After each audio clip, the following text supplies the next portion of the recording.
रामचंद्र भगवान की जय। पवन श्री हनुमान जी महाराज की जय। सभी साधु संतों की जय। राधे राधे राधे।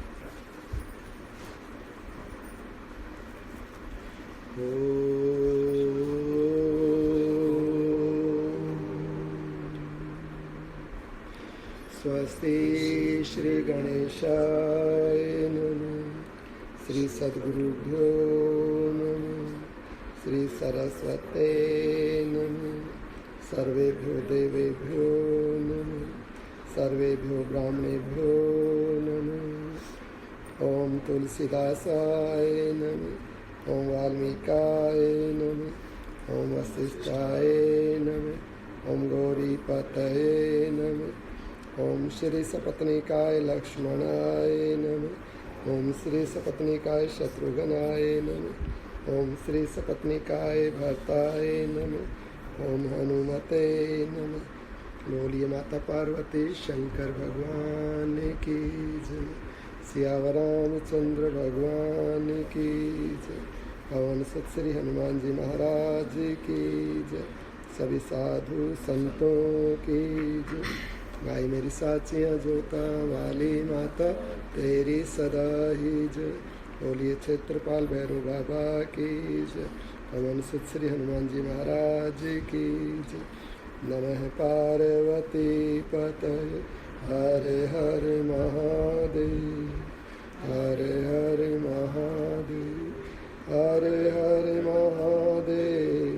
हर हर महादेव।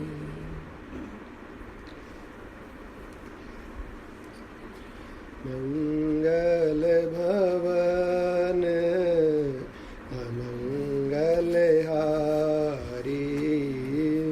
मंगल भवन अमंगल हारी। मंगल भवन अमंगल हारी। मंगल भवन अमंगल हारी। द्रवहूँ सुदशरथ अजीर बिहारी। द्रवहूँ सुदशरथ अजर बिहारी। द्रवहूँ सुदशरथ अजीर बिहारी। द्रवहूँ सुदशरथ अजर बिहारी। वंदऊ गुरुपद वंदऊ सिरि। बोली वृंदावन बिहारी लाल की जय। राधे रानी सरकार की जय। राम कथा ससे किरण समाना। राम कथा शशि किरण समाना। संत चकोर करें जय पाना। संत चकोर करहीं जय पाना। राम कथा जय सुर सरिधारा। राम कथा जय सुर सरिधारा। सरसई ब्रह्म विचार प्रचारा। सरसहि ब्रह्म विचार प्रचारा। सरसई ब्रह्म विचार प्रचारा।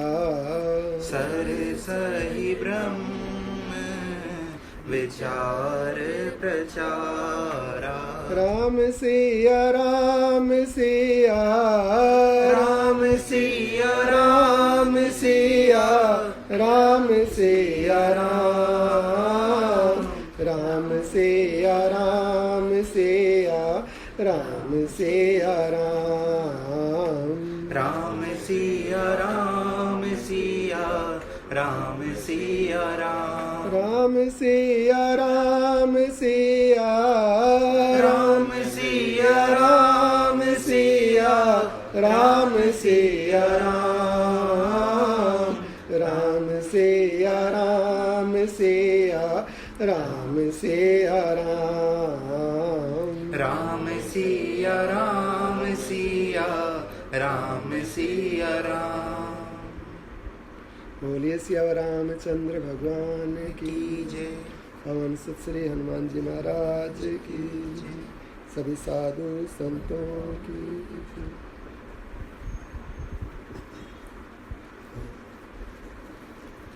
संक्षिप्त योग वासिष्ठ उपशम प्रकरण।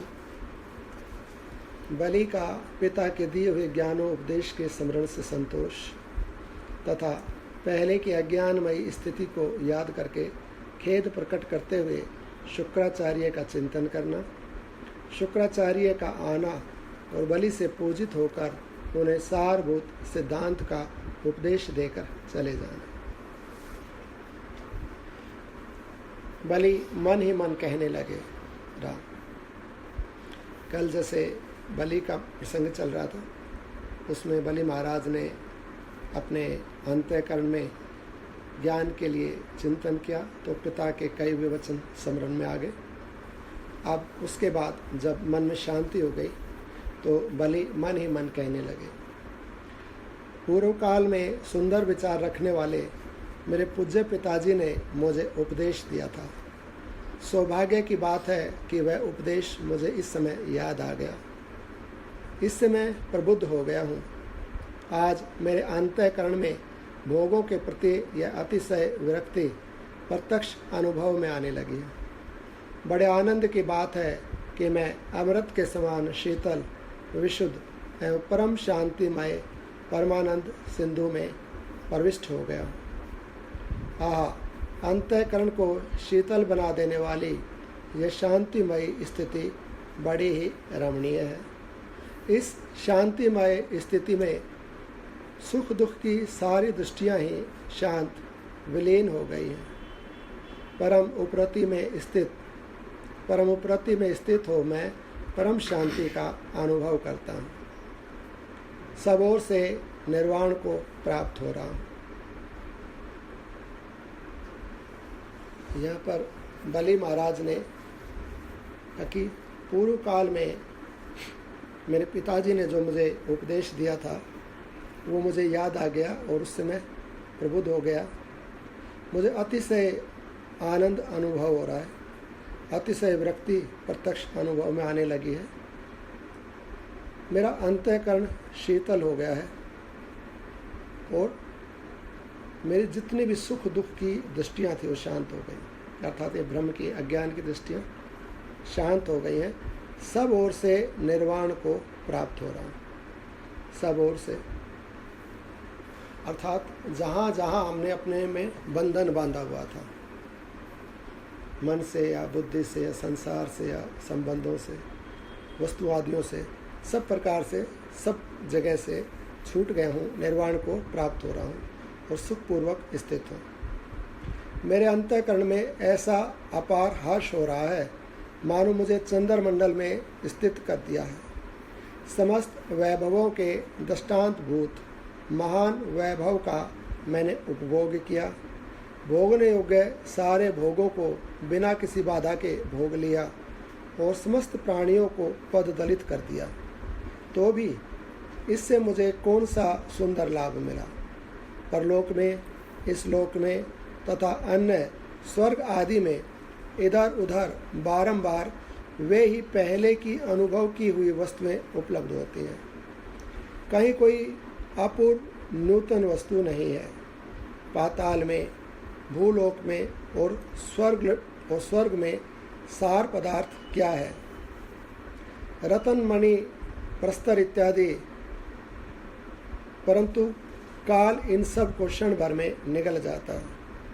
आज से पहले इतने समय तक मैं पूरा मूर्ख बना रहा और जो तुच्छ सांसारिक वस्तुओं की इच्छा से देवताओं के साथ द्वेष करता रहा, जो मन की कल्पना मात्र है, उस जगत नाम की महती मानसिक व्यथा का त्याग न करने से कौन सा पुरुषार्थ सिद्ध होता है।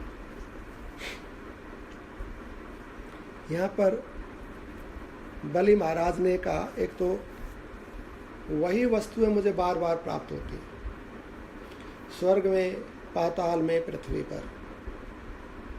10 करोड़ वर्षों तक महाराज बलि ने राज्य किया, और 10 करोड़ वर्षों तक जब राज्य किया तो यही देखा कि बार बार जो जीव, या तो इस संसार में हम भी बार बार उन्हीं पदार्थों को देखते हैं जो हमने पहले खा लिए, भोग लिए, देख लिए, सुन लिए, वही पदार्थ है। वस्तुतः 5 भूतों के ही बने हुए सब कुछ, 5 भूतों से ही। जैसे एक ही भोजन सामग्री को हम अलग अलग रीति से बना के पका के खाते हैं, स्वाद का अनुभव करते हैं, पदार्थ तो बस खाद्य पदार्थ ही है। उससे 2 ही कार्य होते हैं, एक तो क्षुधा निवृत्ति होती है और दूसरी पुष्टि होती है देह की।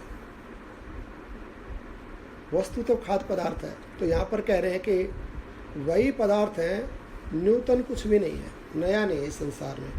और आत्मा की प्रकृति है कि आत्मा नित्य नूतन चाहिए आत्मा को। इसलिए हम किसी भी स्थान में रहते हुए, किसी कार्य को करते हुए, या एक वाक्य को बार बार बोलते बोलते उससे बोर हो जाते हैं। इसलिए पुनरुक्ति जो है, बार बार रिपीटेशन, किसी भी चीज़ का, खाने की चीज़ है या करने की चीज़ है, उसके रिपीटेशन से व्यक्ति बोर होता है। उसके पीछे कारण यह होता है कि आत्मा नित्य नूतन है, परमात्मा नित्य नूतन है। और जो परमात्मा या आत्मा नित्य नूतन है, उसको वस्तु भी नित्य नूतन चाहिए। इसलिए पुरानी वस्तु से वो बोर हो जाता है। परंतु नित्य नूतन वस्तु कुछ है नहीं, तो एकमात्र परमात्मा ही है, आत्मा ही है। आत्मा कभी भी पुराना नहीं होता, नवीन रहता हमेशा। आनंद नवीन रहता है, और जो आत्मा का ज्ञान है, अनुभूति, वो भी नवीन है। तो नित्य नवीन के कारण जो कुछ भी पुराना इस संसार में इसने देख लिया, बार बार उसको अनुभव करके देख लिया, चख के देख लिया, तो उसको ये छोड़ देता कि नहीं, ऐसा नहीं, कुछ और, कुछ और। उस नवीन के लिए ही आगे आगे ट्राई करता है, ये नहीं, कुछ और, कुछ और।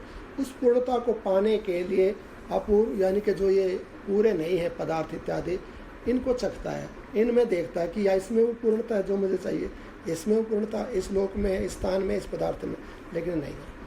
इसलिए वो और के करके आगे बढ़ता रहता है। तो यहाँ पर कहते हैं कि मैं तीनों लोकों में, पाताल में, भूलोक में, स्वर्ग में कोई भी नई वस्तु नहीं देखी, अपूर्व वस्तु नहीं देखी, यानी कि अधूरी है, कम सुख वाली है, पूर्ण नहीं है, और नित्य नूतन नहीं है, और इनमें सार वस्तु नहीं है, अर्थात असार वस्तुएं हैं सारी की सारी, जो भी कुछ इन 3 लोकों के अंदर है। यहाँ पर जो पदार्थ, घर इत्यादि है, परस्तर, वो सब ऐसे हैं, नष्ट होने वाले हैं, काल इनको खा जाता है सबको। कोई भी वस्तु स्थायी नहीं है, यहाँ पर शाश्वत नहीं है। आज से पहले इतने समय तक मैं पूरा मूर्ख बना रहा, जो तुच्छ सांसारिक वस्तुओं की इच्छाओं से देवताओं के साथ द्वेष करता रहा। तुच्छ सांसारिक वस्तुओं के कारण देवताओं से द्वेष करता रहा। हमारे शरीर के अंदर सत्व, रज, तम 3 गुण हैं, प्रकृति में भी 3 गुण हैं।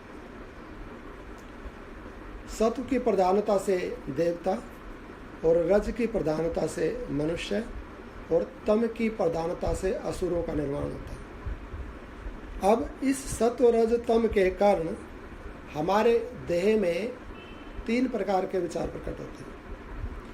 सत्व गुण की प्रधान से सत्व गुण, यानी कि सात्विक प्रकृति, सत्वगुणी विचार प्रकट होते हैं, उन्हीं को देवता कहते हैं। रजोगुण की प्रधानता से, जिन भोजन इत्यादि से, जिन पदार्थों से रजोगुण बढ़ता है, जिन रजोगुण व्यक्तियों के संग से रजोगुण बढ़ता है, तो उनसे हमारे विचार रजोगुणी होते हैं। तो रजोगुण की प्रधानता से मनुष्य, अर्थात जो सांसारिक पदार्थ हैं, उन पदार्थों में ही पूर्णता मानकर रहने वाला ऐसा मनुष्य, अर्थात ऐसे रजोगुण संपन्न विचार, और तामसिक पदार्थों, खाद्य पदार्थों के सेवन से या तामसिक पुरुषों के संग से तमोगुणी विचार प्रकट होते हैं। तो यही है देवता, मनुष्य और असुर। 3 प्रकार की संपत्तियों से 3 प्रकार के प्राणी पैदा होते हैं। इन 3 प्रकार के संपत्तियों से 3 प्रकार के विचार पैदा होते हैं, और ये 3 प्रकार के जो विचार हैं यही हमारी देह में है, देवता, मनुष्य और असुर। 3 गुणों के कारण हमारी 3 प्रकार की प्रकृतियाँ होती हैं। हम 3 प्रकार के भावों में रहते हैं। अब यदि हमारी राजसी प्रकृति है या तामसिक प्रकृति है, अर्थात हमारे विचार तामसिक या राजसिक हैं, तो जो देव प्रकृति है, देव संपत्ति है, उससे राजसिक और तामसिक प्रकृति तालमेल नहीं बैठती, द्वेष होता, वहाँ पर घर्षण होता। वहाँ पर क्या होता है कि देवता किसको कहते हैं? जो देने वाला हो, जो देता है उसको देवता कहते हैं। और मनुष्य किसको कहते हैं? जिसमें मन की प्रधानता हो। तो मन की प्रधानता में क्या होता है? मन है इच्छाओं का नाम, अर्थात जहाँ इच्छा पूर्ति का विषय हो कि मुझे ये खाने को मिले, वो रहने को मिले, ऐसा धन मिले, ऐसा पद मिले, मैं ऐसा हो जाऊँ, अर्थात लेने की इच्छा। तो मन में लेने की प्रधानता होती है।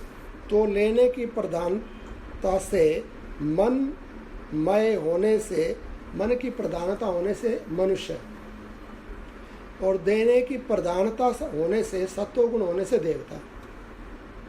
और पता ही नहीं कि ठीक है कि बेठीक है, एक तरह की जहाँ मूढ़ता है, तो वहाँ पर असुर था, वो तमोगुण। 3 प्रकार के विचार हुए। तो यहाँ पर राजा बलि कह रहे हैं, यद्यपि राजा बलि में जो गुण है, अब जैसे विचार किया पिता के उपदेश से और जिस भाव में स्थित हो गए, तो आज राजा बलि ने बात बोली, जब सत्वगुण संपत्ति में स्थित हो गए उस ज्ञान के प्रभाव से, तब कह रहे हैं कि मैंने व्यर्थ ही देवताओं से विरोध किया। बोलिए वृंदावन।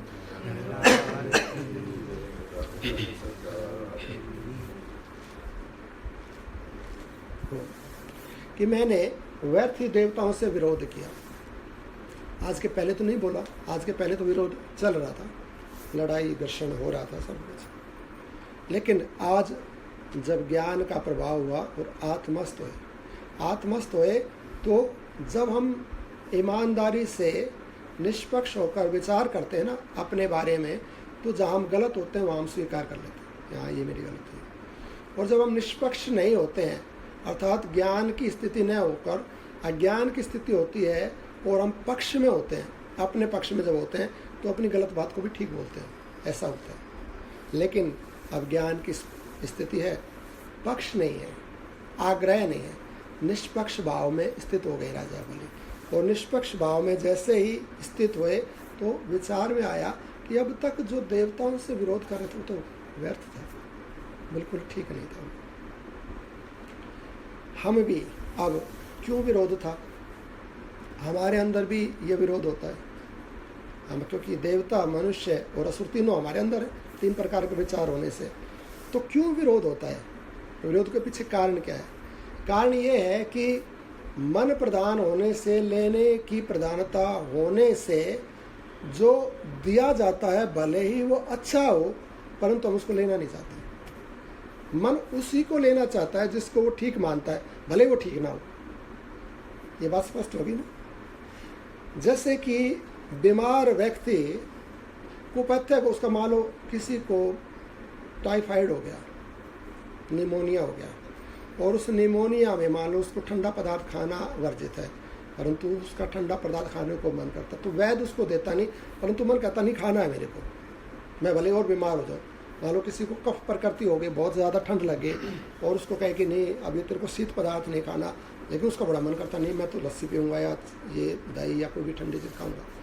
तो मन उसको लेना चाहता है जिसको वो अच्छा मानता है, भले ही वो अच्छा ना हो पदार्थ। परंतु जो वैद्य है या जो गुरु है या जो हितकारी है, वो उस पदार्थ को नहीं देगा, भले ही वो कितनी मांग करता रहे। तो वो किसको देगा? वो उस पदार्थ को देगा जिससे उसका कल्याण हो, भले ही वो कड़वा हो, और भले ही उसका मन उसकी मांग नहीं करता, तब भी कहेगा तू इसको पीऊँगा, मैं तो नहीं पीऊँगा दवाई को, ये पीना पड़ेगा।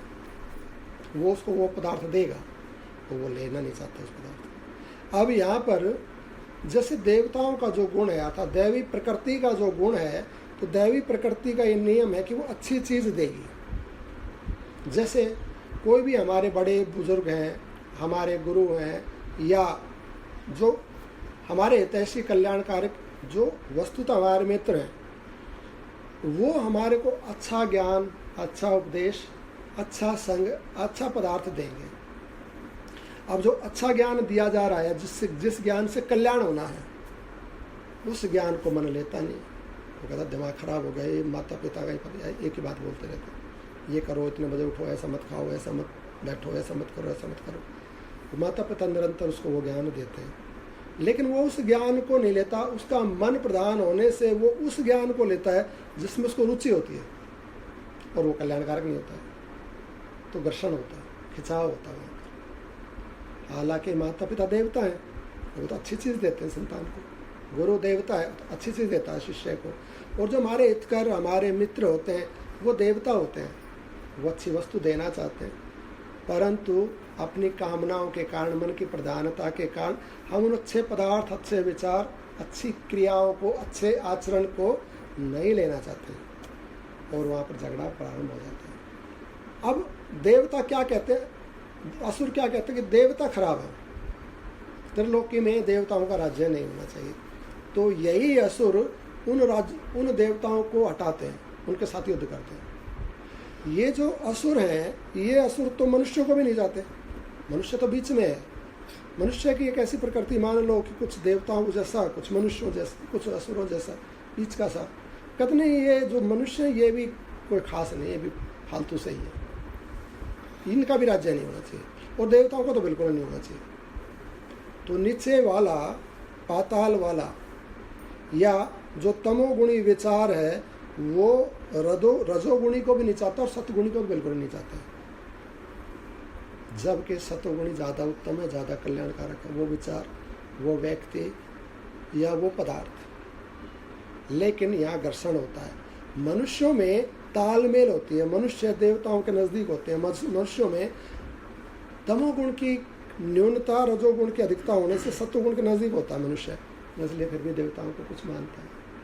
पूजन, माता पिता का पूजन या अच्छे कार्य, व्यवहार, आचरण करता समीप है, तमोगुणी नहीं है, रजोगुणी है। तो रजोगुण को सत्वगुण में कन्वर्ट होने में कम टाइम लगता है, इसलिए वैर विरोध नहीं होता। कई बार ऐसा देखा जाता है कि पृथ्वी के मनुष्य भी देवताओं को उल्टा सीधा बोलने लग जाते हैं। ऐसा कई बार कि देवताओं को क्या पता है, या यज्ञ से क्या होता है, या ये पता नहीं, ऐसे बोलने, तो उनमें तमोगुण की वृत्ति वहाँ पर बढ़ी। लेकिन जो मनुष्यता को, अर्थात जिसमें रजोगुण की प्रधानता से, मन की प्रधानता से मनुष्य देह धारण किया, लेकिन गुरु का सेवन किया, शास्त्र का सेवन किया, तो सत्संग के सेवन से ज्ञान हुआ, और ज्ञान होने से उत्थान किया उसने अपना, अर्थात उसने तमोगुणी वृत्तियाँ बिल्कुल छोड़ दी, रजोगुण के अंदर उसने उत्थान करके सत्वगुण में शिफ्ट हुआ, वो आगे उसने उत्थान किया, और जो ज्ञानमयी पुरुष हो जाता है वो ही देवता हो जाता है, वो देवता की श्रेणी में कन्वर्ट हो जाता है।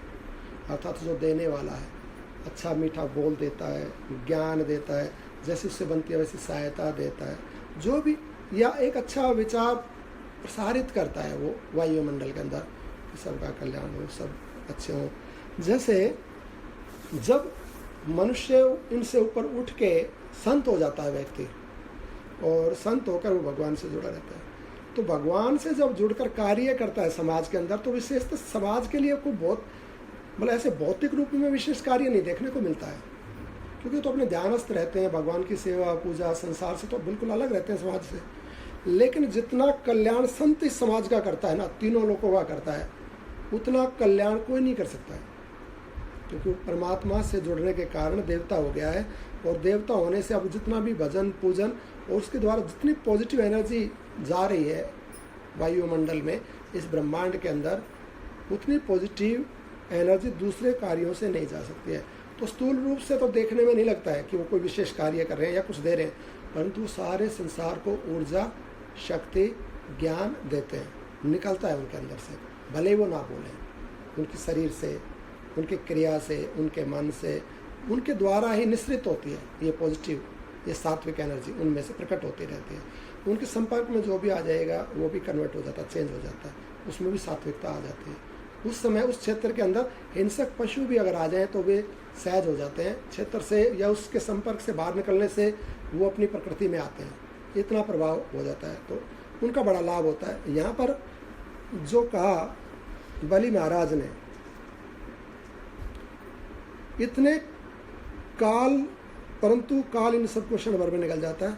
आज से पहले इतने समय तक मैं पूरा मूर्ख बना रहा। क्या मेरी मूर्खता थी? कहते हैं जो तुच्छ सांसारिक वस्तुओं की इच्छा से देवताओं के साथ द्वेष करता रहा, ये मेरी मूर्खता थी। तुच्छ और सांसारिक वस्तुओं का वो चीज चाहिए जिस पर हमारा अधिकार हो। सांसारिक वस्तुएं है ना ये सारी की सारी, चाहे वो रुपया पैसा है, पद गद्दी, सुख सुविधाएं, कुछ भी है। लोक अर्थात भले चाहे इंद्रासन है, पदार्थ ही है ना, वो एक पद ही है ना, वस्तु ही है, तुच्छ ही है, अर्थात क्षणिक है। ब्रह्मा जी के एक दिन में 14 इंद्र बदल जाते हैं। अब 14 बार इंद्र बदल गए, 14 बार इंद्रासन चेंज हो गया, तो कितनी देर का है वो इंद्रासन?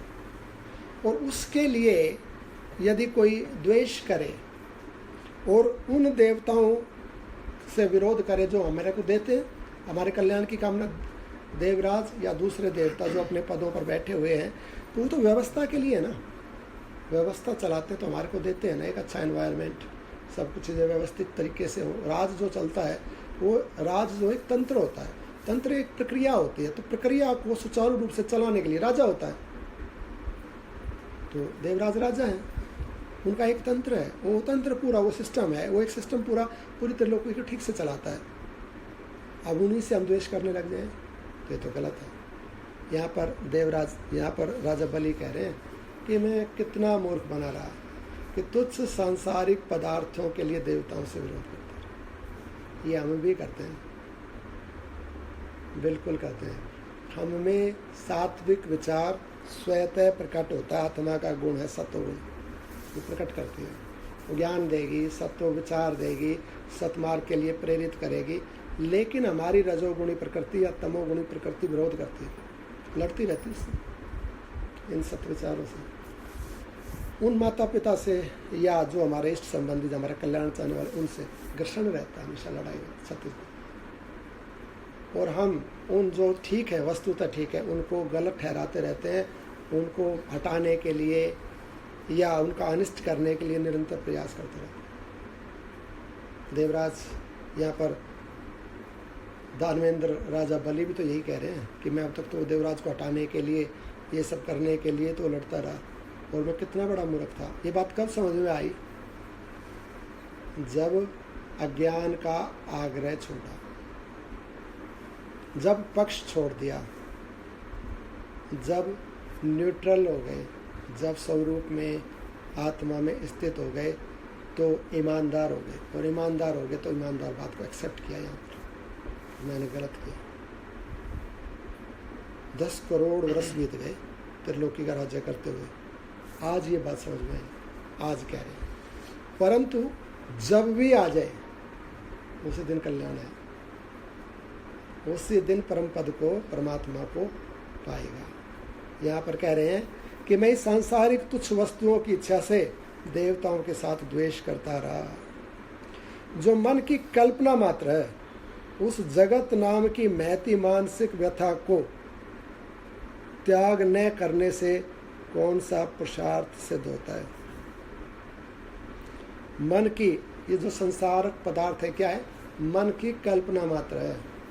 और मन की कल्पना अर्थात दुख देने वाले ही हैं जितने भी पदार्थ हैं ना, कितना भी उनको अच्छा सुख बुद्धि से उनको बोले ये अच्छे हैं, बढ़िया हैं, सुख देने वाले हैं, लेकिन वस्तुतः दुख ही देने वाले हैं।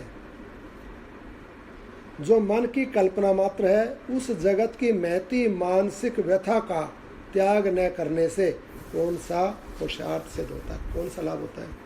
मेरा मन ही व्यथित हो रहा था, और उस जो मेरे मन को जो पीड़ा हो रही थी, वो पीड़ा देने वाला भी मैं स्वयं ही था, कोई और नहीं दे रही थी।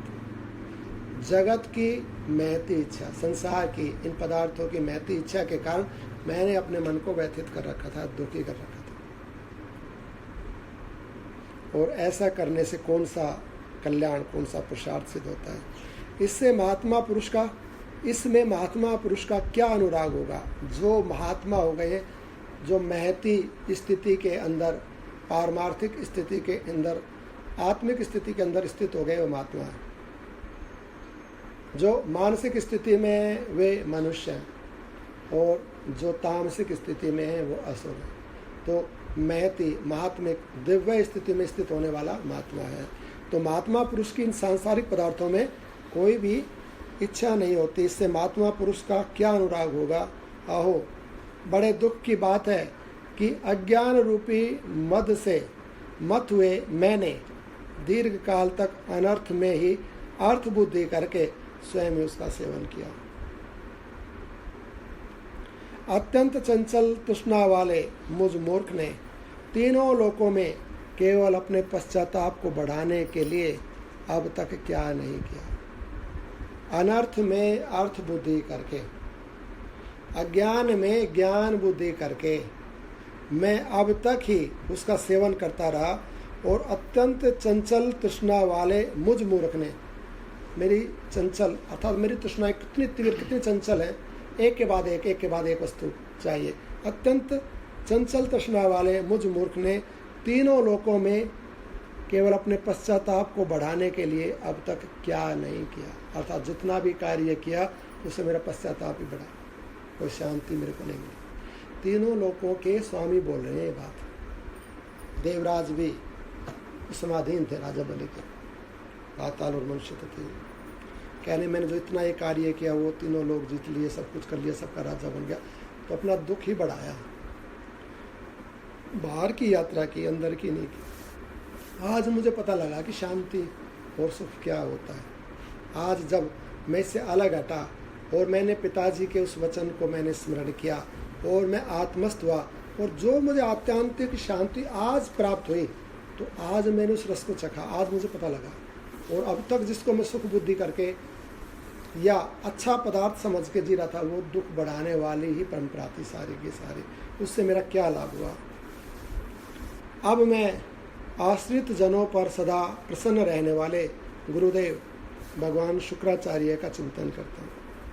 उनकी वाणी द्वारा उपदेश पाकर मैं अत्यंत प्रभावशाली विज्ञान आनंद घन परमात्मा के स्वरूप में स्थित होऊंगा, क्योंकि महात्माओं के उपदेश वाक्य अक्षय वस्तु को फल रूप में उत्पन्न करते हैं, अविनाशी तत्वों का बोध करा देते हैं। जो स्थिति है वो तो प्राप्त हो गई है। राजा बलि को ज्ञान तो प्राप्त हो गया, ज्ञान तो पिताजी ने दे दिया, लेकिन क्या ये ज्ञान ठीक है? क्या यही वस्तु है या इससे भिन्न है कुछ? इसकी पुष्टि कौन करेगा? तो इसकी पुष्टि जो अपने से बड़ा होता है, गुरु होता है, वो करता है। जैसे राम जी को तत्वों का ज्ञान है और राम जी को उपदेश दिया भगवान विश्वामित्र ने, और भगवान विश्वामित्र ने जो उपदेश दे दिया तो वही उपदेश दिया जो राम जी को पहले से ज्ञान है। तो विश्वामित्र भगवान कहने लगे कि गुरुदेव वशिष्ठ जी, आप राम जी को उपदेश दो, वही उपदेश दो जो भगवान ब्रह्मा जी ने मुझे और आपको सुनाया था, क्योंकि आप गुरु हैं। और राम जी जब आपके मुख से उपदेश सुनेंगे ना, तो इनको इस बात का अनुभव हो जाएगा, यकीन हो जाएगा कि यही सार वस्तु है, यही पारमार्थिक वस्तु, यही ज्ञान है। क्योंकि गुरु में आस्था होती है और गुरु के मुख से जब वचन को सुनता है उसी बात को, तो विश्वास हो जाता है। जब भगवान सुखदेव जी पिताजी के पास आए तो भगवान वेदव्यास जी ने ज्ञान में दिया, परंतु सुखदेव जी भगवान सोचने लगे तो मेरे पिताजी ने बोला हो सकता है इनकी मेरे में पुत्र बुद्धि हो, कि मैं संतान हूँ इनकी। तो कोई ऐसा व्यक्ति हो, ऐसा गुरु हो जो जिसमें मेरा संबंध नहीं हो, वो अगर मेरे को ये बात बोले, हालांकि वो बात सुखदेव भगवान जी को पहले पता है, वही बात व्यास जी ने बोली, फिर भी कोई ऐसा हो, तो भगवान व्यास जी कहने लगे, पुत्र राजा जनक के पास चले जाओ, उनको गुरु रूप से स्वीकार करो, ज्ञान का उपदेश देंगे। गए तो वही उपदेश राजा जनक ने दिया, और उपदेश दे के कह दिया कि वो ब्रह्म, वो परमात्मा तुम ही हो, तत्त्वमसि, तुम ही हो जिसे खोज रहे हो। और इस बात को दृढ़ करके, इस बात को जानकर इसमें इस स्थिति में दृढ़ हो जाओ, स्वीकार कर लो इसको। और उसी बात को सुन के सुखदेव जी भगवान चले गए, ध्यानस्थ हो गए। यही बात पहले जानते हैं बलि महाराज, पिताजी ने उपदेश दिया, वही तो ज्ञान दे, वो पूरा ज्ञान उपदेश दे दिया, तो इस तरह से परमात्मा प्राप्त होता। परंतु अब गुरु को याद करते कि मेरे गुरु आए, वो मुझे बताएं, तो उससे पुष्टि होगी कि ये बात ठीक है कि नहीं है। जो मैं सोच रहा हूँ, जो मैं विचार कर रहा हूँ, उसकी पुष्टि कौन करेगा? पिताजी ने बताया तो उनकी तो पुत्र भावना है मेरे अंदर, परंतु ज्ञान तो उन्होंने दे दिया था। तो यहाँ पर गुरु जी का स्मरण करते हैं। विज्ञान आनंद घन परमात्मा के स्वरूप में स्थित होगा, क्योंकि महात्माओं के उपदेश वाक्य अक्षय वस्तु को फल रूप में उत्पन्न करते हैं, अविनाशी तत्वों का बोध करा देते हैं।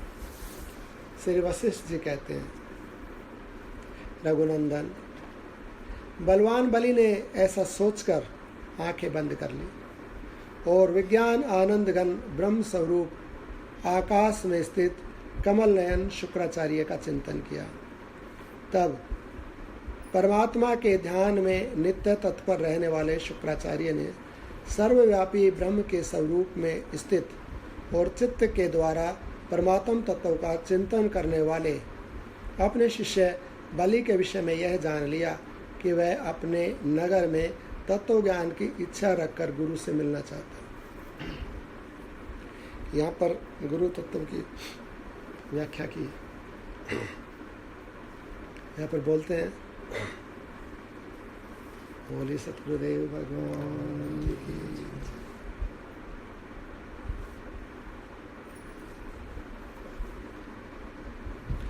ऐसा सोचकर राजा बलि ने आंखें बंद कर ली। अब गुरु तत्व का यहाँ पर विवेचन किया। तब परमात्मा के ध्यान में नित्य तत्पर रहने वाले शुक्राचार्य ने सर्वव्यापी ब्रह्म के स्वरूप में स्थित और चित्त के द्वारा परमात्म तत्व का चिंतन करने वाले अपने शिष्य बलि के विषय में यह जान लिया कि वह नगर में तत्व ज्ञान की इच्छा रखकर गुरु से मिलना चाहता है। परमात्मा के ध्यान में नित्य तत्पर, सर्वव्यापी ब्रह्म के स्वरूप में स्थित, यह गुरु का स्वरूप। परमात्मा के ध्यान में नित्य जो तत्पर रहता है, वो गुरु सर्वव्यापी है। जैसे परमात्मा सर्वव्यापी है, ऐसे गुरु तत्व भी सर्वव्यापी है। गुरु रहे ना रहे, उनका शरीर रहे ना रहे, परंतु उनका मंत्र और उनका जो ये वास्तव दो प्रकार का देह है गुरु का। एक ऐसा जो सर्वत्र व्याप्त निर्गुण निराकार देह गुरु का, उसका कभी भी लय नहीं हो सकता, वो देह नष्ट नहीं हो सकता, क्योंकि वो परमात्म स्वरूप है। उनके द्वारा दिया हुआ मंत्र भी परमात्म स्वरूप है, और वो ज्ञानमयी देह जो सर्वत्र व्याप्त है, वो भी सर्वत्र व्याप्त है, वो नष्ट नहीं हो सकता। परंतु जो गुरु का स्थूल देह है, वो नष्ट हो सकता है, या उसमें कोई विकार या मनस्थिति में भी कभी कोई विकार आ सकता है, तो वो हट जाए, उसकी कोई बात नहीं, उसको पकड़ के रखे, उस मंत्र को पकड़ के रखे, और जो गुरु का वो सर्वत्र स्वरूप है, वो उस स्वरूप को पकड़ के रखे। बस ऐसा बिल्कुल आवश्यक नहीं है कि गुरु से बार बार मिला जाए या उनके देह का ही, अगर हो सके पूजन तो कर लो, और नहीं हो सके या कोई बाधा आ जाए या कोई प्रॉब्लम है किसी भी प्रकार के, तो उस देह के पास जाने की या उसका पूजन करने की या बार बार मिलने की आवश्यकता बिल्कुल नहीं। क्योंकि गुरु सर्वत्र व्याप्त होता है। गुरु नाम है ज्ञान का, शिष्य सीख ले से। ज्ञान मर्जाद जाने बिना, गुरु अरु शिष्य न कोई। गुरु ज्ञान स्वरूप होता है, गुरु ज्ञान का नाम गुरु है। और वो ज्ञान मंत्र है, वो दे दिया, और उस मंत्र को और उनके उस देह को जो सर्वत्र व्याप्त अर्थात जो निर्गुण निराकार देह है, जो पंच भौतिक नहीं है, बस उसमें ही रहे, तो मिलने की, आने जाने की, देखने की कोई आवश्यकता नहीं। ऐसा अनेक बार होता है कि गुरु एक ही बार मंत्र दे के कभी जीवन में नहीं मिलता, परंतु वो मंत्र और वो उनका चिन्मय स्वरूप सर्वत्र शिष्य के साथ रहता है। तो दो प्रकार के देह हैं, एक पंच भौतिक देह है और एक शाश्वत चिन्मय देह। तो शाश्वत चिन्मय देह और मंत्र, इनको ही पकड़ के रखें, और संभव हो तो देह की आवश्यकता हो तो सेवा कर ले, अनुकूलता हो तो सेवा कर ले, नहीं तो कोई आवश्यकता नहीं। उस देह से ही कल्याण होगा जो चिन्मय है, और जो मंत्र है उसी से कल्याण होगा। तो यहाँ पर जो गुरु का चिन्मय देह है उसके बारे में यहाँ पर बताया गया। ब्रह्म स्वरूप आकाश में स्थित कमल नयन शुक्राचार्य का चिंतन किया। विज्ञान आनंद घन और ब्रह्म स्वरूप, ये आत्मा का गुण है, ये परमात्मा का गुण है, और यही गुण, यही लक्षण गुरु का बताया। यहाँ पर बताया विज्ञान आनंद घन ब्रह्म स्वरूप आकाश में स्थित कमल नयन शुक्राचार्य का चिंतन किया। तब परमात्मा के ध्यान में नित्य तत्पर रहने वाले शुक्राचार्य ने सर्वव्यापी ब्रह्म के स्वरूप में स्थित और शुद्ध चित्त के द्वारा परमात्म तत्व का चिंतन करने वाले अपने शिष्य बलि के विषय में जान लिया कि वह नगर में तत्व ज्ञान की इच्छा रखकर गुरु से मिलना चाहता है। उस चिन्मय स्वरूप ने जान लिया कि मेरा शिष्य तत्व ज्ञान की इच्छा रखता है, तो वो चिन्मय स्वरूप वो कोई भी देह धारण करके आ सकता है। आवश्यक नहीं है कि जिस रूप से हमने उनको गुरु माना उस रूप से आएगा, क्योंकि गुरु परमात्मा का स्वरूप है, और परमात्मा किसी भी रूप से, किसी भी प्रकार ग्रंथ के माध्यम से आ जाएगा, किसी व्यक्ति के, किसी संत के, किसी घटना के, पशु पक्षी के रूप में, किसी भी प्रकार से, या सांकेतिक रूप से, या हमारे मन में विचार के रूप से आ जाएगा, प्रकट हो जाएगा, हमारा समाधान हो जाएगा, आगे मार्ग खुल जाएगा। बिल्कुल गुरु के बिना तो गुरु बिनु भावनिधि तरह ही न कोई, जो बिरंची शंकर सम होई। गुरु के बिना इस भवसागर को कोई पार नहीं कर सकता। जो बिरंची ब्रह्मा जी और शंकर जी के समान भी अगर कोई हो तो वो भी भवसागर नहीं पार कर सकता गुरु के बिना। गुरु बिन भावनिधि तरह ही न कोई, जो बिरंची शंकर सम होई। चाहे ब्रह्मा जी और शंकर जी के समान भी है और ये सोचे कि मेरे पास तो इतना ज्ञान, इतना सामर्थ्य है और मैं अपने ही ज्ञान से तर जाऊंगा, तो नहीं तर सकता। गुरु बिन भावनिधि तरह ही न कोई नहीं तर सकता। क्यों नहीं तर सकता है, उसके पीछे कारण होता है। जब हम गुरु स्वीकार करते हैं किसी को, तो हम गुरु के हो जाते हैं, अर्थात हमसे श्रेष्ठ कोई है। तो जो हमसे श्रेष्ठ है, अर्थात हमने अपने मैं को, या जो हमारा स्वरूप जो हमने मान के रखा था उसका सरेंडर कर दिया। जैसे कन्या जो होती है, विवाह के पहले उसकी एक आइडेंटिटी होती है, अपनी एक पहचान है ना, कि मैं इस पिता की पुत्री, इस भाई की बहन, या इस घर की बेटी, या ये है ना, उसकी एक पहचान होती है। और जैसे ही उसका विवाह होता, पाणी ग्रहण संस्कार होता है, तो वो अपनी उस आइडेंटिटी को विलीन कर देती है, अपने उस मैं को छोड़ देती है और वो समर्पित होती है पति को। और जब वो समर्पित होती है तब ही पत्नी होती है, बिना समर्पण के पत्नी नहीं हो सकती। ये नियम है। कोई कितनी भी बोलती रहे कि मैं पत्नी हूँ, तुम्हारी पत्नी, समर्पण नहीं है, उसका भाव नहीं है, तो वो पत्नी नहीं है। समर्पण होने से अर्थात उसका मैं, अब उसकी इच्छा नहीं रही, अब पति की इच्छा उसकी इच्छा है कि मेरे कल्याणकारक या मेरे स्वामी या मेरे ऊपर ये है, अर्थात उसने अपने को गौण और पति को प्रमुख कर दिया, किया ना। तो उसका अब कोई भी हानि लाभ, व्यक्तिगत दोष इत्यादि नहीं रहता है।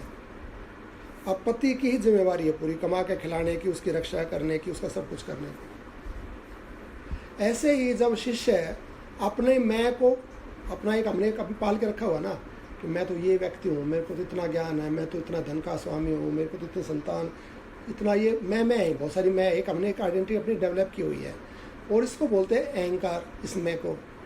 और जब तक ये अहंकार है, इस अहंकार को भी बोलते हैं अज्ञान।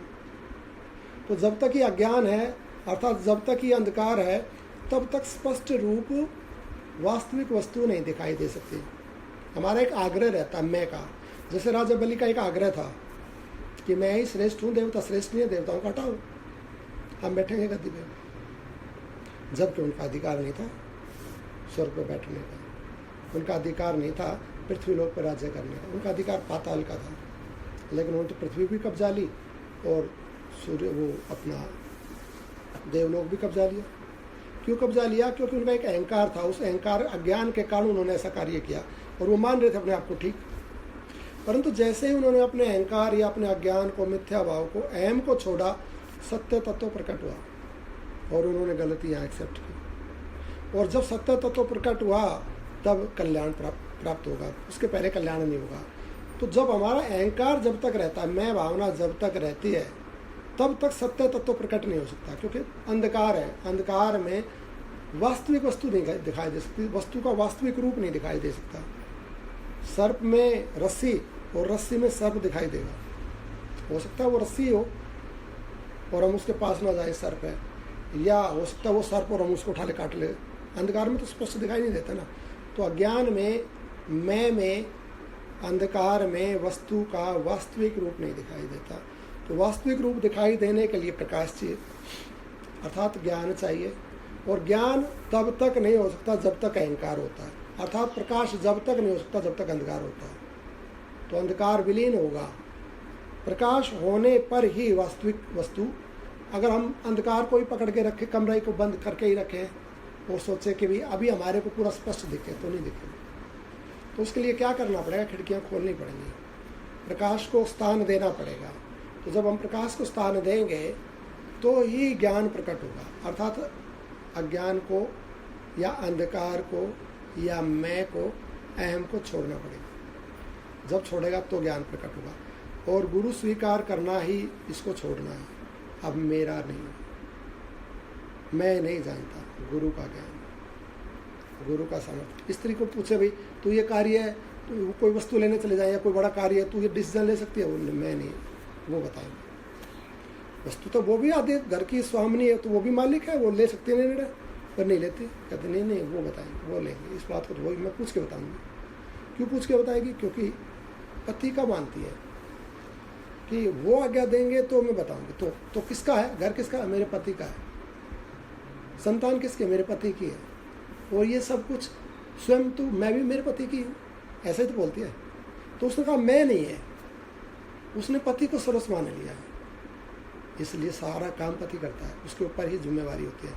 ऐसे ही जब हम अपना मैं छोड़ देंगे, मेरा ज्ञान नहीं है, किसका है? गुरु का ज्ञान है।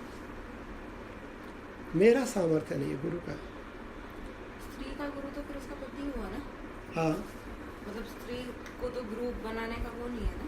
मतलब किसी संत को बना ले तो कोई दोष नहीं है, लेकिन प्राय शास्त्र में तो ऐसा ही कहा है कि उसका गुरु, मतलब स्त्री का पति उसका गुरु है। अग्नि चारों वर्णों का गुरु है, ब्राह्मण सब 3 वर्णों का गुरु है, और पति एकमात्र अपनी पत्नी का गुरु। ऐसा श्रीमद् भागवत में लिखा हुआ। तो पत्नी अपने पति को ही गुरु बना के रखे तो उससे उसका कल्याण हो जाता। ऐसा आ गया शास्त्र की। ऐसा ही माता अनुसुईया ने माता जानकी को भी उपदेश दिया था कि स्त्री के लिए उसका पति ही देवता है, वही सब कुछ, बस उसकी का ख्याल रखे, उसका पूजन करे तो उसको वो सब प्राप्त हो जाएगा जो पुरुष को परमात्मा की उपासना करने से प्राप्त होता है, अर्थात उसकी मुक्ति हो जाएगी, उसका लोक हो जाएगा। परंतु उस पति में भी भगवत भाव रखे, ये नहीं है देव भाव नहीं रखे उसमें। उसकी भगवत भाव से जब पूजा करती है तो भगवान की प्राप्ति होती है। देव भाव से पूजा करने से उसमें भगवान की प्राप्ति होती है। देखो हमारा जैसे शास्त्र है ना, उसमें संबंध जोड़ने का विधान है, धर्म को बीच में रखें, है ना। और जो बाहर के देश हैं या जहाँ पर ये हमारा हिंदू धर्म वाली ऐसी प्रक्रिया नहीं है इस टाइप की, तो वहाँ पर विधान है कोर्ट की मैरिज का। कोर्ट मैरिज कर ली और वो पति पत्नी हो गए, तो वहाँ धर्म पत्नी संबोधन नहीं है, वो लाइफ पार्टनर है। लाइफ पार्टनर जब तक लाइफ है और जब उस लाइफ में वो हिस्सेदार है और उसकी चीज़ों में हिस्सेदार है, लाइफ पार्टनर है वो परलोक में नहीं है हिस्सेदार, और ना ही उसको परलोक में हिस्सा मिलेगा, क्योंकि उसने धर्म को महत्व नहीं दिया। उसने अग्नि को, देवताओं को साक्षी नहीं माना संबंध को जोड़ने के पहले। उसने मतलब मनमुखी है दोनों ही, उन्होंने माना ही नहीं देवताओं को, धर्म को, इनको, और बस कोर्ट में जाके मैरिज कर ली, सर्टिफिकेट मिल गया और रहने लगे साथ। उसकी आज्ञा नहीं देता शास्त्र, ऐसे नहीं रह सकता। वैदिक रीति से अग्नि के समक्ष धर्म को बीच में रख के जब संबंध जोड़ेगा तो जन्म मृत्यु के इस लोक के हिस्सेदार है, नहीं तो लाइफ पार्टनर है। इसलिए जब पति में गुरु बुद्धि, भगवत बुद्धि होगी तो भगवान की प्राप्ति हो जाएगी। अच्छा, सिर्फ पति मान के तो कोई ये एग्जाम्पल इसलिए दिया ना। कहना और नहीं उसमें अगर देह बुद्धि है, खाली देह बुद्धि है, उसको लोक परलोक का मालूम ही नहीं है, ज्ञान नहीं है, उसका सम्मान अंदर से करती ही नहीं है कि इसके कारण हमारा घर चलता है, ये ठीक है, ये रहे ठीक है, और बीमार हो गया तो मर जाए, ऐसे कोई दिक्कत नहीं है। तो देह बुद्धि हुई ना, तो देह बुद्धि होने से परमात्मा की प्राप्ति नहीं होगी, भगवत बुद्धि होने से होगी। तो प्राप्ति मतलब कल्याण किससे होता है? परमात्मा से होता है। गुरु परमात्मा ये एक ही तत्व है, इनसे कल्याण होगा। धर्म से कल्याण होगा। तो धर्म जो स्त्री धारण करके रखेगी कल्याण हो जाएगा उसका, पति की सेवा से ही। ऐसे ही इस प्रकार से हम क्या प्रसंग बोल रहे थे, भूल गए। बोले वृंदावन बिहारी लाल की जय, राधे रानी सरकार की जय, सभी साधु संतों की जय। यह गुरु का स्वरूप कि गुरु, हाँ ये प्रसंग हो रहा था कि जब तक मैं को नहीं छोड़ेगा तब तक उसका कल्याण नहीं होगा। जब तक जैसे स्त्री समर्पित नहीं होगी तब तक उसका पति धर्म का वहन नहीं होगा। ऐसे ही जब तक अहंकार रखेगा, मैं भाव रखेगा, कल्याण नहीं हो सकता। कल्याण तभी होगा जब अपना मैं छोड़ दिया, समर्पित हो जाएगा। अब मैं गुरु का, ज्ञान गुरु का, सब कुछ गुरु का, तो समर्पित हो गया तो उसका कल्याण होता है। बिना गुरु के कल्याण नहीं होगा।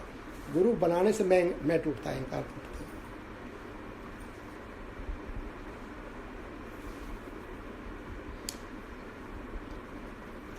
यह जानकर प्रभु शुक्राचार्य जी, जो सर्वगत अनंत चेतन परमात्मा में स्थित हैं, अपने आप को बलि की रतन निर्मित खिड़की के पास ले आए,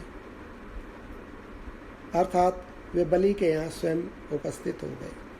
चिन्मय स्वरूप बताया ना, चिन्मय स्वरूप है, परमात्मा के ध्यान में चिन्मय है और उनको ज्ञान हो गया कि बलि मुझे याद कर रहा है, तो वो चिन्मय देह ही आ गई, वही प्रकट हो गए।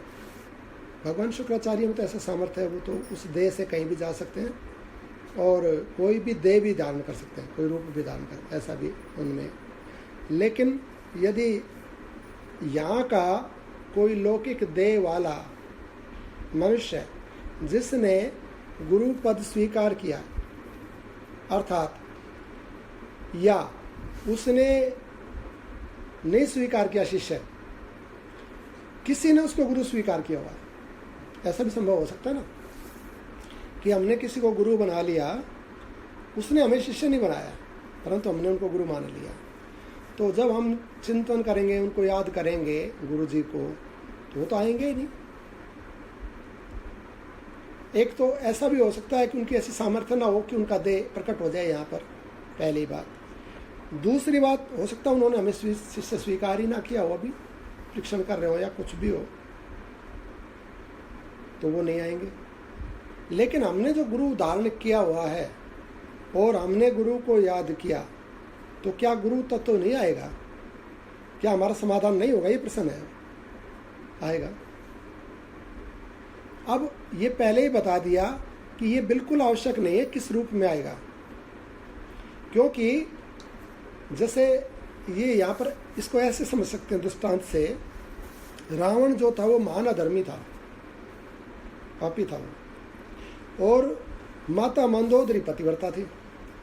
उनमें, रावण में उनकी पति बुद्धि, पति का अर्थ होता है स्वामी, स्वामी होता है परमात्मा। एकमात्र जितने भी साधु महात्मा होते हैं ना, उनको स्वामी संबोधन इसलिए होता है कि वो परमात्मा रूप होते हैं, इसलिए। या फिर जिसको अपने मन बुद्धि इंद्रियों पे कंट्रोल हो गया, जो भगवत स्वरूप हो गया, उसको स्वामी संबोधन होता है। तो स्वामी परमात्मा का नाम होता है। और संत महात्माओं को भी स्वामी कहते हैं, और पति को भी स्त्री इसलिए स्वामी कहती है, उसमें भगवत बुद्धि रखती हो तब उसको स्वामी बोलती है। तो अब मंदोदरी जो है, मंदोदरी पतिव्रता है, उसकी तो स्वामी बुद्धि है। तो मेरा पति तो भी जैसा भी मेरा तो भगवान यही है।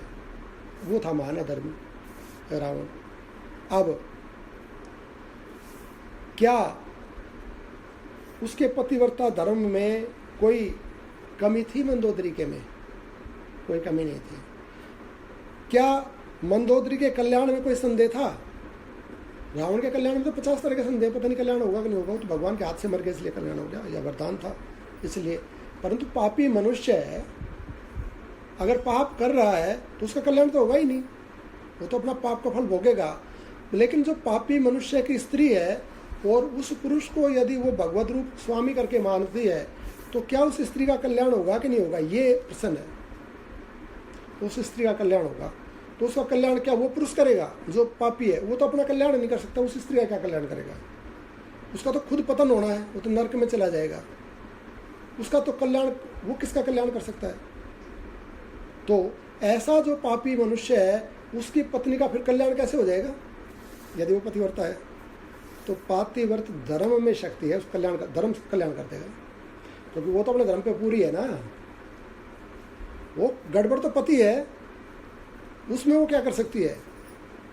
वो चोरी है, डकैती है, या उसमें 50 तरह के है, अधर्मी है, वो खराब है ना।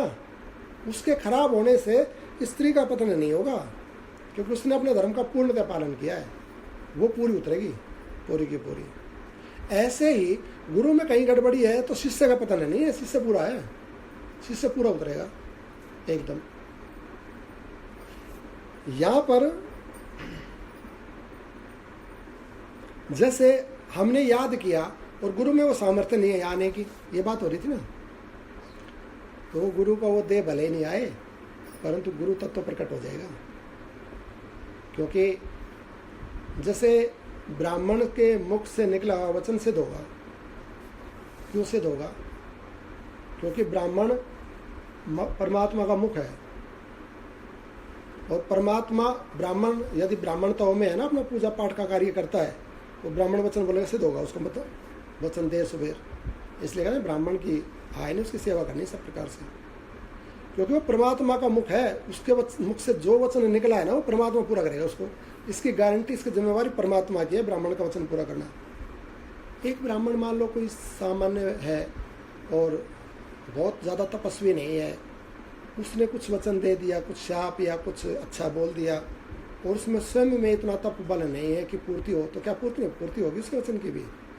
परमात्मा का मुख होने से परमात्मा की जिम्मेवारी है, परमात्मा पूरा करेगा। भगवान ने कही है ब्राह्मण मेरा मुख है, भगवान का वचन है ना, तो भगवान का वचन कैसे मिथ्या हो जाएगा? पूरा होगा ब्राह्मण का वचन। ऐसे ही गुरु को जो हमने स्वीकार किया है और हमने गुरु को याद किया है, तो गुरु तत्व प्रकट होगा 100%। भले वो शरीर में सामर्थ्य नहीं है, पर गुरु तत्व में तो सामर्थ्य है। गुरु तत्व प्रकट, गुरु परमात्मा है, तो वो परमात्मा तत्व, वो गुरु तत्व प्रकट हो जाएगा, हमारा समाधान कर देगा। वो किस रूप में करे वो बात अलग है, किस तरीके से करे वो बात अलग है, परंतु गुरु का जैसे स्मरण करेंगे ना, हृदय से जब करेंगे, तो गुरु तत्व प्रकट होगा। अर्थात हमारी वो आस्था, हमारा वो धर्म ही उस गुरु तत्व को प्रकट कर देगा। जैसे पत्नी की वो आस्था ही, उसका वो पातिव्रत्य धर्म ही उसको उतार देगा, भले ही पति कैसा भी। अर्थात पार करने वाला, कल्याण करने वाला धर्म है, पार करने वाला, कल्याण करने वाला तत्व है, और तत्व सर्वत्र व्याप्त होता है, तत्व नष्ट नहीं हो सकता। तत्व बात में है ना, ये बात सिद्ध बिल्कुल। तत्व कल्याण करेगा, आत्मा कल्याण करेगा। तो हम तो बस अपना काम करें, अपना काम करके लगे रहें, अपना कल्याण हो जाएगा। यहाँ पर गुरु शुक्राचार्य को तो सामर्थ्य है कि वो वहाँ स्वयं देह से प्रकट हो गए, लेकिन हमारा कोई जिसको हमने माना हो सकता है वो ना आए देह से, लेकिन गुरु तत्व तो आ जाएगा, समाधान कोई ना कोई तरीका, कोई ना कोई उपाय वो तत्व कर देगा, परमात्मा कर देगा। शुक्राचार्य जो सर्वगत अनंत चेतन परमात्मा में स्थित हैं, अपने आप को बलि की रत्न निर्मित खिड़की के पास ले आए, अर्थात वे बलि के यहाँ स्वयं उपस्थित हो गए। वहाँ राजा बलि ने रत्नमय अर्घ्य देकर मंदार वृक्ष के पुष्पों की राशियां चढ़ाकर उनके चरणों में मस्तक झुकाकर इन शुक्राचार्य का पूजन किया। जब वे रत्नमय अर्घ्य ग्रहण करके पूर्णतया पूजित और मंदार वृक्षों के फूलों द्वारा निर्मित मुकुट से विभूषित होकर बहुमूल्य आसन पर विराजमान हो गए, तब बलि ने अपने उन गुरुदेव से इस प्रकार कहा। बलि बोले, भगवान, जैसे नवोदित सूर्य की प्रभा संध्या वंदन आदि कर्म करने के लिए लोगों को प्रेरित करती है, उसी प्रकार आपके कृपा प्रसाद से उत्पन्न हुई मेरी यह बुद्धि मुझे आपके सामने कुछ कहने के लिए प्रेरित कर रही है। प्रभु, मैं महान मोह प्रदान करने वाले भोगों से विरक्त हूँ, इसलिए ऐसे परम तत्व को जानना चाहता हूँ जो अपने ज्ञान मात्र से महान मोह का नाश कर दे। यहाँ पर बलि महाराज ने जो कहा उसके अंदर दो बातें हैं। यहाँ पर एक बात कही कि संसार के जितने भी मोह हैं, आपके कृपा प्रसाद से उत्पन्न हुई मेरी बुद्धि आपके सामने कुछ कहने के लिए प्रेरित हो रही है। मैं महान मोह प्रदान करने वाले भोगों से विरक्त हूँ। पहली बात, पहली कंडीशन, अर्थात हम पहले विरक्त हों। पहले हम अपना कार्य तो करें, अपने बर्तन को तो स्वच्छ करें। हम कहते हैं कि ये उत्तम रत्न या ये उत्तम सामग्री इस बर्तन में डाल दो, बर्तन स्वच्छ ही नहीं है। तो कोई बहुमूल्य वस्तु डालने के पहले बिगड़ ना जाए, पहले तो हमें अपना काम तो करना ना। ये दूध इसमें डाल दो, घी इसमें डाल दो, या ये अमृत इस पात्र में डाल दो, तो पात्र तो पहले ठीक हो। हम पात्र तो सड़ा गला गंदा संदा पड़ा है, कह रहे हैं कि इसमें घी डाल दो, तो घी भी खर बिगड़ जाएगा। तो यहाँ पर पहले कहा कि मैं मोह प्रदान करने वाले भोगों से विरक्त हूँ। वैराग्य हो गया था ना। वैराग्य किस लिए हुआ? वैराग्य के पीछे दो कारण थे।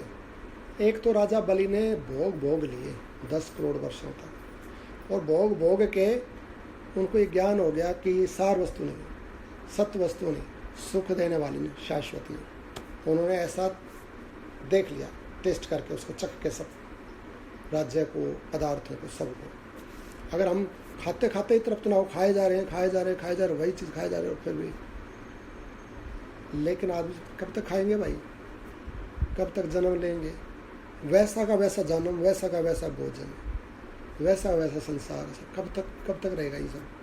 सार वस्तु नहीं है। बार बार मरो, बार बार जन्म लो, बार बार दुख भोगो, बार बार कमाओ, फिर वही बालक बच्चे, फिर वही बीमारी है सारी की सारी। एक चीज़ रिपीट हो रही, कितनी बार रिपीट करेंगे? हजारों करोड़ों जन्म लेंगे, कब रुकेंगे? कब थकेंगे? रोज रोज खाए जा रहे। कब? ऐसा नहीं होना चाहिए। जब झंझट कटे भोजन का, भूख का, ऐसा होना चाहिए ना। बुद्धिमान तो ये विचार करेगा, ये मृत्यु का झंझट कटे, ये बूढ़ा हो जाता शरीर, रोग आ जाते 50 तरह के इसके अंदर, खांसते रहो, खुर्रा करते रहो, ये वो, फिर वही रोग, फिर वही वृद्धावस्था, फिर वही रोना धोना, फिर मर जाना। कब तक करेगा? तो ज्ञानी व्यक्ति जब इस पर विचार करेगा, भाई नहीं, बंद होना चाहिए, बेकार सिस्टम है, अच्छा नहीं, ऐसा सोच लेगा। 10 करोड़ वर्ष तक राज्य भोग लिया बलि ने, विचार कर लिया कुछ ये फालतू बकवास चीज़ें, वही चीज़ रिपीट हो रही है, वैसा का वैसा ही सब। मुझे तो नित्य नवीन, जो कुमलाए नहीं, जो नष्ट नहीं हो, जो बिगड़े नहीं, जो सदा रहे, जो सुख हो, जो शाश्वत शांति हो, वो मुझे चाहिए। ये मुझे नहीं चाहिए मैं बार बार एक ही कार्य को करता बस वही। रोज उठना, जागना, कार्य करते करते थक जाना, सो जाना, फिर उठना, जागना, कार्य करना, थकना, 100 बरस बीत के करते कब तक करेंगे? फिर अगले जन्म में भी ऐसे नहीं है, फालतू है, नहीं चाहिए वो विचार। तो राजा बलि ने विचार किया, इस पर विचार करके उन्होंने तत्व को डाले, फालतू है कुछ, इसमें सार वस्तु नहीं। तो उन्होंने अपने आप को विरक्त हो गए पदार्थ से, संसार से, लोक से, पदों से, भोगों से नहीं चाहिए। विरक्त हुए, फिर उन्होंने पिता के उपदेश को उन्होंने टेस्ट करके देखा तो उनको शांति मिली, फिर उन्होंने चखा उस स्वाद को। अब ये वस्तु सही है कि नहीं है, और ये क्या इससे भी आगे मेरे को कुछ मिल सकता है, तो गुरुदेव के लिए उन्होंने शरण ग्रहण किया। तो उन्होंने पहले अपना कार्य किया, विरक्ति वाला छोड़ा उन्होंने। पहले हम छोड़ें, पहले हम तो रुकें। जाकर हम रुकेंगे ही नहीं, करते करते थकेंगे ही नहीं उस कार्य से, विरक्त ही नहीं होंगे संसार से, ज्ञान ठहरेगा ही नहीं अंदर, पात्र ठीक नहीं है। तो उन्होंने पात्र को ठीक किया, पहले विरक्ति की। तो यहाँ पर बोला, अपने मुख से बोल रहे हैं कि मैं महान मोह प्रदान करने वाले भोगों से विरक्त हूँ, पहली बात बोली। दूसरा कहते हैं, मेरे इसलिए ऐसे परम तत्वों को जानना चाहता हूँ जो अपने ज्ञान मात्र से महान मोह का नाश कर दे। अभी क्या है, विरक्ति है। उन्होंने जैसे अपनी शक्ति से इस अज्ञान को दूर कर दिया है, अपनी शक्ति लगाकर। जैसे हम बल लगाकर किसी वस्तु को रोक लें, एक कोई दीवार गिर रही है या कुछ भी, हम उसको बल लगा के रोक रहे हैं और हम कहते देखो हमने अपनी शक्ति से तो इसको रोक लिया, लेकिन मैं इसको कब तक रोक के रखूँगा। तो मैं ये चाहता हूँ कि मैं इससे छूट जाऊँ, ये अपना आप रुक जाए, ये रहे ही नहीं, ये समस्या ही खत्म हो जाए। अर्थात मैंने अपने बल से समस्या को रोक दिया है, अपनी शक्ति लगाकर, अपने इंद्रियों के बल से, शरीर के बल से, ज्ञान के बल से मैंने अपने आप को स्वच्छ कर लिया है, अपने आप को प्रोटेक्ट कर लिया है। परंतु कब तक प्रोटेक्ट करके रखूँगा, क्योंकि ये तो नेचुरल फोर्स है। तो जैसे ही मैं अपनी शक्ति हटाऊँगा, बल हटाऊँगा, ये मेरे को फिर घेर लेगा, फिर मेरे को दबा लेगा। तो पहली बात ये बोली कि मैं विरक्त हो गया हूँ भोगों से, मैंने जान लिया, देख लिया, अपने आप को स्वच्छ कर लिया। परंतु अब क्या है, दूसरी बात बोली, मैं इसका नाश चाहता हूँ कि ये परिस्थिति ही नष्ट हो जाए। दूसरी बात ये बोली, तो आप वो कृपा करो, मैंने अपना काम कर दिया है कि मैंने अब अपने आप को स्वच्छ बना लिया है, परंतु अब आप इसको ऐसा कर दो कि दोबारा इसमें गंदगी ही प्रवेश ना करें, आप ऐसा कर दो। गुरु को ये उन्होंने रिक्वेस्ट की। यहाँ पर बोल रहे हैं कि मैं महान मोह प्रदान करने वाले भोगों से विरक्त हूँ, पहली बात बोली है। इसलिए परम तत्व को जानना चाहता हूँ जो अपने ज्ञान मात्र से महान मोह का नाश कर दे। अब ये नष्ट हो जाए, दोबारा मेरे को अपलावित ही ना करे, दोबारा मैं दूषित ही ना हो सकूं, मेरे को फोर्स नहीं लगानी पड़े और स्वयं सिद्धि रहे इस बात की, इस ज्ञान की। माया, क्योंकि माया है ना, अब हमने अपने ज्ञान से माया को रोक दिया, हटा दिया है, अब हम चेतन हो गए हैं। मानो इतने समय में जब व्यक्ति सत्संग करता है तो उस सत्संग के प्रभाव से या अपने बौद्धिक प्रभाव से या अपने मन के भाव से वो माया को रोक देता है। माया प्रविष्ट नहीं होती है। जब परमात्मा मंदिर में भगवान से जुड़ता है ना, और तो उस वक्त उसका फोर्स है, उस फोर्स से माया बाहर है, माया का प्रभाव उस पर, तो उसका मन, उसका चित्त शांत होता है, परमात्मा से जुड़ जाता है। तो ये फोर्स है जीव की, हमारी फोर्स है ये। परंतु कब तक, जैसे हम सत्संग से बाहर निकलेंगे, जैसे पाठ बंद होगा, एकदम से माया घेर लेगी। तो ये बात बोली, देखो मैंने अपना काम कर दिया है, अब आप कृपा करो, ठाकुर जी से कह रहे हैं जैसे गुरुदेव, अब आप कृपा करो कि ये नष्ट ही हो जाए, ये माया ही नष्ट हो जाए, तो इसका फोर्स ही नहीं रहेगा, ये मेरे को दूषित मलिन कर ही नहीं सकता, कि मेरे को मोहित ही नहीं कर पाए, ऐसी कृपा कर दो। ये दूसरी बात बहुत ज़्यादा महत्वपूर्ण बोली वाली ने यहाँ पर कह रहे हैं, अपने ज्ञान मात्र से महान मोह का नाश कर दें। ऐसी स्थिति, ऐसी युक्ति आप मेरे लिए उस तत्व को बता दीजिए। शुक्राचार्य जी बोले, नारायण, बहुत ज़्यादा ध्यान से एकाग्रचित होकर सुनना और अनुभव करना साथ साथ। शुक्राचार्य जी बोले, सर्वे दानव राजेंद्र, संबोधन दिया, सर्व दानव राजेंद्र, सब दानवों के राजा। अर्थात राजा उसको कहते हैं जिसके वश में सब कुछ रहता है, उसको राजा कहते हैं ना।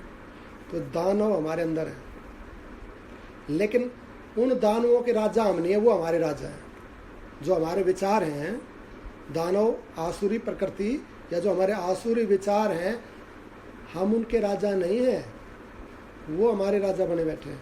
हम, वो हमारे कंट्रोल में नहीं है, उन्होंने हमको कंट्रोल किया हुआ है। लेकिन यहाँ पर क्या संबोधन दिया, सर्वे दानवेंद्र राजा, ये सब दानवों के राजा, कि तुमने कंट्रोल कर लिया इनको। अब ये तुम्हारे, जब साधना करते करते हमारे मलिन विचार, हमारी तामसिक प्रवृत्ति, हमारा तमोगुणमयी संपत्ति या तमोगुण, उसको हमने रोक दिया, स्थगित कर दिया। अपने सात्विक प्रभाव से, ज्ञान के प्रभाव से, आत्मिक प्रभाव से अपने मन को, बुद्धि को, इंद्रियों को वश में कर लिया।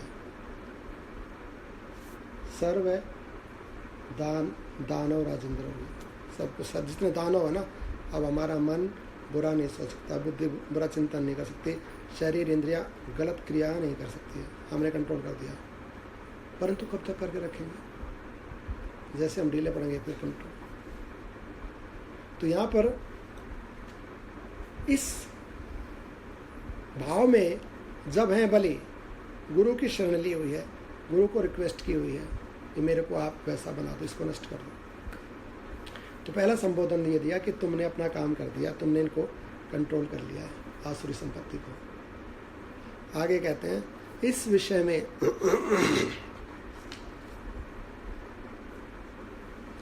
इस विषय में अधिक कहने से क्या लाभ है?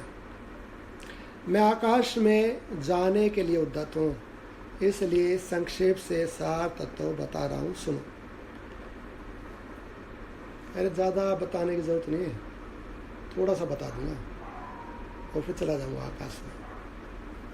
सुन लो, उस थोड़े को यदि पकड़ लिया तो पूर्णता की प्राप्ति हो जाएगी। अधिक कहने से लाभ नहीं है। सुनो, कहते हैं यहाँ पर भगवान शुक्राचार्य जी महाराज कह रहे हैं, इस संसार में एकमात्र चेतन ही है। इस संसार में, इस देह में, देह के रूप में, देह के बाहर, देह के भीतर, इस ब्रह्मांड में, ब्रह्मांड के रूप में, ब्रह्मांड के बाहर, ब्रह्मांड के भीतर, सर्वत्र एक परमात्मा है, चेतन है, चेतन के अतिरिक्त कुछ नहीं। इस संसार में एकमात्र चेतन ही है, वह यह सब जगत भी चेतन मात्र चिन्मय ही है। तुम भी चिन्मय हो, मैं भी चिन्मय हूँ और ये लोक भी चिन्मय है। तुम भी आत्मा हो, तत्त्वम असि, वह तुम ही हो। जिसको तुम जानना चाहते हो वह तुम ही हो, तुम ही आत्मा हो। तुम भी चिन्मय हो, मैं भी चिन्मय हूँ और ये लोक भी चिन्मय है। अर्थात जो कुछ भी दिखाई देता है वह सब कुछ एक सच्चिदानंद ब्रह्म है। यह समस्त सिद्धांतों का सार है, पूरा ज्ञान बोल दिया है। यदि तुम श्रद्धालु हो तो इस निश्चय से तुम सब कुछ प्राप्त कर सकते हो, और यदि तुम में श्रद्धा नहीं है तो तुम्हें दिया हुआ बहुत सा उपदेश भी राख में डाली हुई आहुति के समान व्यर्थ है। यदि तुम में श्रद्धा है कि मेरे गुरु ने जो बोला सत्य और यही मुझे धारण कर, तो इसी से प्राप्ति हो जाएगी परमात्मा की। और तुम में श्रद्धा नहीं है, तर्क है, ऐसा कैसे? ये तो भगवान नहीं है, वो तो भगवान नहीं है, मैं तो भगवान नहीं है। तर्क प्रारंभ हो गया ना, तो श्रद्धा तर्क से टूट जाएगी। यदि तुम में श्रद्धा नहीं है तो तुम्हें बहुत सा दिया हुआ ज्ञान ऐसा है जैसे राख में डाली हुई आहुति व्यर्थ होती है, उसका कोई लाभ नहीं। कितना भी ज्ञान दे लूँगा ना, कोई नहीं। ये पूरा ज्ञान दे दिया, सब परमात्मा ही है। और यदि तुम श्रद्धावान हो, तुम श्रद्धालु हो, तो इस निश्चय से तुम्हें सब कुछ प्राप्त हो जाएगा। और यदि तुम में श्रद्धा नहीं है तो तुम्हें दिया हुआ बहुत सा उपदेश भी राख में डाली हुई आहुति के समान व्यर्थ है। चेतन की जो विषयाकार कल्पना है, एक जो संशय हो सकता है हमें अपने अंदर, उसको यहाँ स्पष्ट कर दिया है गुरुदेव ने कि हम में फिर ये विषय या ये आकांक्षा, ये जिज्ञासाएं या ये जो हमारी तृष्णाएं होती हैं, ये क्या है और इसके करने से क्या होता है, फिर वो ब्रह्म कहाँ चला जाता है, ऐसा कुछ हो सकता है ना संदेह। उसके विषय में एक यहाँ पर श्लोक बोला, तो कहते हैं चेतन की जो विषय आकार कल्पना है, अर्थात वो चेतन, पहले तो ये कह दिया कि सब चेतन है, सब ब्रह्म है, सब भगवान ही है। और वो ब्रह्म ही जब विषय को स्वीकार करता, हम ही स्वीकार करते हैं संसार को, हम ही स्वीकार करते हैं विषयों को। और हम यदि स्वीकार नहीं करेंगे इस भाव में रहेंगे ब्रह्म है तो ब्रह्म ही है। और यदि हम ये कहेंगे कि नहीं संसार है तो संसार, तो हम स्वीकार करते हैं ना पदार्थ को, विषय को हम ही स्वीकार करते हैं, दूसरा कोई भी नहीं स्वीकार करता है।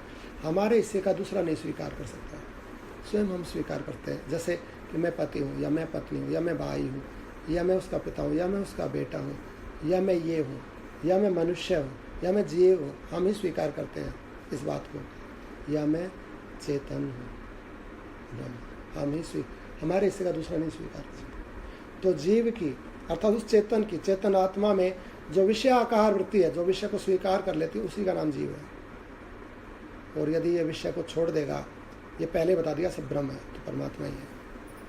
अब कब छोड़ सकता है, उसकी कितनी शक्ति है, कितना कार्य अपने ऊपर किया हुआ, पहले राजा बलि वाली स्थिति हुई है कि नहीं हुई है, भोगों से विरक्त हुआ है कि नहीं हुआ, अपना कार्य पूरा किया है कि नहीं किया है, तब वो चीज़ होगी। आगे क्रम है यहाँ पर इसके अंदर। तो कहते हैं कि चेतन की जो विषय आकार कल्पना है वही बंधन है, उससे छूटना ही मोक्ष कहलाता है। विषय आकार रहित चेतन ही पूर्ण ब्रह्म परमात्मा है। पूर्ण चेतन ही है, ब्रह्म ही है। उस ब्रह्म में जब मैं भाव स्वीकार कर लिया गया कि मैं हूँ संसार से, मैं और मेरा से, और यदि ये मैं टूट गया और परमात्मा ही है तो परमात्मा ही है। उस विषय आकार चेतन, विषय आकार रहित चेतन ही, चेतन की जो विषय आकार कल्पना वही बंधन है, और उससे छूटना ही मोक्ष कहलाता है। विषय आकार रहित चेतन ही पूर्ण ब्रह्म परमात्मा है। उस भाव को छोड़ते ही ब्रह्म में स्थित होते परमात्मा ब्रह्म हो जाएगा। यह समस्त सिद्धांतों का सार है। इस सिद्धांत को ग्रहण करके यदि तुम स्वयं अखंडाकार वृत्ति के द्वारा, अखंडाकार वृत्ति से अपने द्वारा अपने आप का यथार्थ अनुभव करोगे तो अनंत परम पद स्वरूप परमात्मा को प्राप्त हो जाओगे। पूरा ज्ञान मिलता है, सब ब्रह्म है, ब्रह्म से बिन कुछ भी नहीं है। यदि कुछ होता तो वो रहता, लेकिन कुछ समय दिखता है, रहता नहीं, नष्ट हो जाता है, ब्रह्म ही रहता है। तो ये मैं भी, जिसको हमने मैं और शरीर रूप से स्वीकार किया, ये भी कुछ समय के लिए दिख रहा है, ये भी रहेगा नहीं, ब्रह्म है, आत्मा ही है। वो ब्रह्म ही जब मैं भाव से स्वीकार कर लेता है विषय को, तो विषय आकार हो जाता है, विषय का आकार धारण कर लेता है।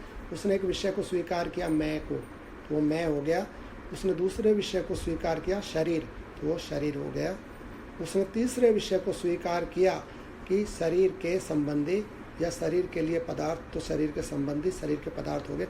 वो जितने विषय स्वीकार करता जाएगा उतना विषयाकार होता चला जाएगा, और जितने जितने विषयों में ब्रह्म चेतन भाव स्थिति होती जाएगी उतना उतना चेतन हो जाएगा। संसार चेतन ब्रह्म है, शरीर भी ब्रह्म है, मन ब्रह्म है, बुद्धि ब्रह्म है, इसको जानने वाला मैं ब्रह्म है, अहंकार ब्रह्म है, इसके परे जो कुछ है वो ब्रह्म है, ब्रह्म ही है, परमात्मा परमात्मा परमात्मा, तत् त्वम् असि, वह तो ही है परमात्मा। ओम ए ओ मैं परमात्मा। जब विषय को स्वीकार करेगा तो विषय का आकार धारण कर लेगा, विषय को छोड़ने से ब्रह्म हो जाएगा। इस सिद्धांत का ग्रहण करने से यदि तुम स्वयं, यह समस्त सिद्धांतों का सार है, इस सिद्धांत को ग्रहण करके यदि तुम स्वयं अखंड आकार वृत्ति के द्वारा, अखंड आकार वृत्ति, अखंड अर्थात जो वृत्ति टूटे नहीं, जो यही वृत्ति रहे कि ब्रह्म ही है, अखंड आकार वृत्ति, यदि इस वृत्ति से अपने द्वारा अपने आप का यथार्थ अनुभव करोगे तो अनंत परम पद परमात्मा को प्राप्त हो जाओगे। कब तक इस वृत्ति का अवलंबन करना है? जब तक परमात्म स्वरूप ना हो जाए। इस अखंड आकार वृत्ति से स्वयं ही अनुभव करोगे तो ब्रह्म स्वरूप हो जाओगे, जो कि स्वतः, जो कि वस्तुतः है ब्रह्म ही। अर्थात ये मैं भाव टूट जाएगा, अज्ञान टूट जाएगा, ब्रह्म रह जाएगा। मैं इस समय देवलोक को जाता हूँ। मुझे यहाँ सप्तऋषि मिले थे, वहाँ देवताओं के किसी कार्य के लिए मुझे रहना होगा। ऐसा कहकर शुक्राचार्य जी ग्रह समुदाय से भरे हुए आकाश मार्ग से चले गए। गुरु आकाश से आया, ज्ञान के द्वारा उपदेश देकर चला गया। ज्ञानी था, परमात्मा को, गुरु को याद किया तो वो परमात्मा या गुरु आता है, ज्ञान देता है, चेतन शरीर है ये गुरु का, स्थूल शरीर की आवश्यकता नहीं है।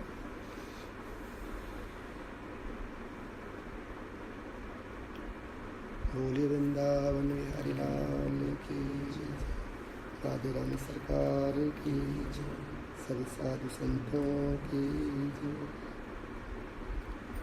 बोली सतगुरुदेव भगवान की जय।